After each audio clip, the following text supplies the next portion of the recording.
نوری نەمر بەرجی چوارم نووسینی مامۆستا محەممەد فەتحوڵڵا گولە.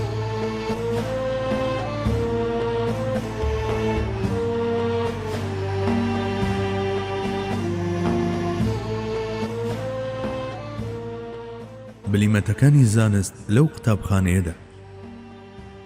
دەرگاکانی ئەم قوتابخانەیە هەروەک چۆن کرابووە بۆ پاڵەوانەکانی جەنگ و کارجێڕە لێهاتووەکانی دەوڵەت هەروەش لەسەر پشت بوون بۆ زانست و زانستخوازان.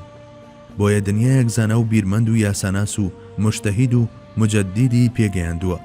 سەرژمێرکردنی ڕێبوارانی ئەو ڕێبازە نورانیەش کە هەر لە سەردەمی خەلیفە ڕاشیدیەکانەوە دەستی پێکردووە و بە درێژایی 3 سەدە بەردەوام لە هەڵکشاندا بووە. مەسەلەیە کە نە لە توانای ئێمەدایە و نە پانتایی کتێبەکەیش بواری ئەوەمان دەدا. پێم وایە تەنیا ئاوردانەوەیەک بەلای عەبدوڵڵای کوڕی مەسعود کە شوانی مەڕ بووە لە مەککە سەر و زیاد بێت. لە سایی ئەودا کوفە بوو بە مەڵبەندی زانست. لەو قوتابخانەیەدا سەدان زانەی پایەبەرز لە بواری شەرعناسی و فەرموودە و زانستی کەلامدا هەڵکەوتن. ئەسوەد کوڕی یەزید، عەڵقەمە کوڕی قەیسی نەخەعی، ئیبراهیم کوڕی نەخەعی، حەماد کوڕی ئەبوو سولەیمان، ئەبوو حەنیفە و چەندانی تر لە نمونەی ئەو بەرهەمە بەردارانن. هەر هەمووشیان قەرزاری ئەو سەرچاوە مبارەکەن.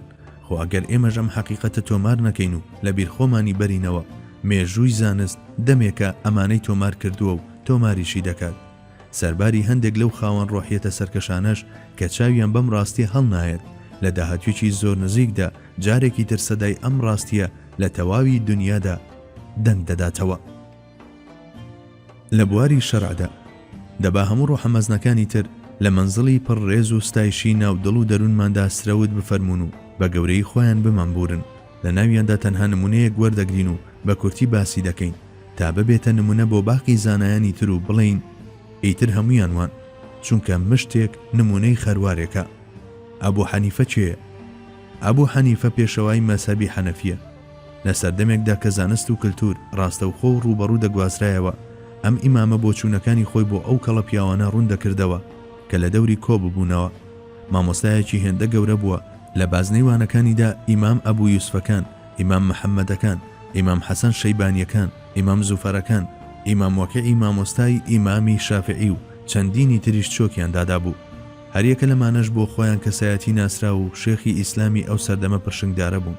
واتە مامۆستای مامۆستاکان بووە و واژۆی خۆی لەسەر پەڕەی هەموو سەردەمەکان نەخشاندووە و دەنجی خۆی گەیاندووەتە بەرەکانی پاش خۆی و بووە بە پێشەوا و چاوساغ بۆ سەدان ملیۆن لە مسلمانان. ئەو سەرنج و بۆچوونانەی کە بە قوتابیە پێشینەکانی خۆی نووسیوەتەوە بە تایبەتی ئیمام محەممەد، شەمس الئەمامە، ئیمام سەرخەسی لە دووتوێی کتێبە بەناوبانگەکەدا کە بە مەبسوود ناسراوە و لە 3 بەرگ پێکاتوە شەرحی دەکات. لە ڕاستیدا چیرۆکی نووسینەوەی ئەم کتێبە زۆر سەیرە، چونکە بەرهەمی زیندانە.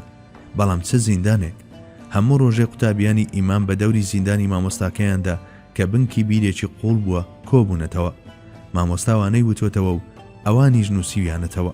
لەو بەسەر هاتە سەیرانەی دەیژێڕنەوە ئەوەیە کە ڕۆژێک یەکێک لە قوتابیەکانی ئیمام پێی دەڵێت ئیمام شافعی 300 لاپەڕە فەرموودەی لەبەر بووە. لە بەرامبەردا ئیمام سەرخەسی بە ئەو پەڕی تەوازوعەوە دەڵێ کەواتە زەکاتی ئەو فەرمودانەی لەبەر بووە کە من لەبەر من. ئیمامی شافعیش بۆ خۆی هەڵکەوتە و بلیمەتێکی ترە، لووتکەی ئەڤەرێستە. ئیمام مالیک و ئەحمەدی کوڕی حەنبەلیش لووتکەی لەو جۆران. دیسانەوە دەپرسین ئەبوو حەنیفە چێە؟ ئایا قوتابی هاوڵی پێغەمبەری خوا عەبدوڵڵای کوڕی مەسعود بووە یان قوتابی یەکێک لە تابعین بووە وەک عەڵقەمە؟ نانەخێر، بەڵکو قوتابی ئەوان بووە، واتە قوتابی حەمادی کوڕی ئەبوو سلێمان بووە. ڕاستە حەمادیش دیسان بۆ خۆی شەرعناس و یاساناسێکی مەزن بووە، بەڵام دیسانەوە ئەویش قوتابی پێغەمبەر صلی الله علیه وسلم بووە. بەڵێ لە سەردەمێکدا کە سەر تاپای جیهان لە ناو تاریکیدا مەلەی دەکرد و لە خۆرهەڵات و خۆر ئاوای جیهاندا تەنانەت ڕووناچی بەرەبەیانی درۆزنیش لە ئاسۆدا نەبینراوە. هەر یەک لەم زانایانە کە پرشنگی زانستەکانیان جیهانیان ڕۆشن دەکردەوە لە قوتابخانەکەی پێغەمبەردا پێگەیشتن. ئەو زانا پایەبەرزانە دنیایان بە زانست و عیرفانی خۆیان ڕووناک کردەوە. ئەگەرچی ژمارەیان زۆریش بوو بەڵام هەمویان دانسقە بوون و لا چلەپۆپەی زانیاریدا بوون، واتە نرخ و بەهایان ناگەڕێتەوە بۆ دەگمەنی و کەمی ژمارەیان. چونکە بەس لە سەردەمی ئەبوو حەنیفەدا ڕەنگە بڵێم 50 زانای دیکەی وەک ئەو لە کوفەدا بوونیان هەبووە. دەبینن خاکەکە چەندە بەپیت و سەردەمەکەش چەندە مبارەکە. ڕاستتر بڵێم هەموو ئەمانە لە سایی لافاوی نوری محەممەدی و شەپۆلی ئەو دەریای عیرفانەیە. بەڵێ لە سایەی ئەوەوەیە لە کۆمەڵگەیەکی دەشتەچیدا پۆلێک زانستدۆست هەڵدەقڵێت و بە درێژایی 14 سەدا چوارپڕنەی دنیا ڕوون دەکەنەوە پشت بەخوا هەتا ڕۆژی پەسڵانیش بەردەوام دەبن لە ڕووناکردنەوەی